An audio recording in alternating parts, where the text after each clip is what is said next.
Fundación de la capital paraguaya. En Paraguay el 15 de agosto se recuerda el día en que se fundó el puerto y casa fuerte de Nuestra Señora de la Asunción en el año 1537 por el español Juan de Salazar de Espinosa de los Monteros en el territorio de los guaraníes carios, pueblo con el que los conquistadores españoles habían logrado una alianza.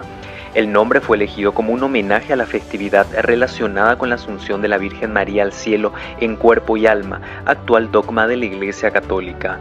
Posteriormente, con la creación del Cabildo, Justicia y Regimiento, el 16 de septiembre de 1541, el gobernador español Domingo Martínez de Irala eleva al fuerte a la categoría de ciudad, siendo denominada oficialmente Nuestra Señora de la Asunción.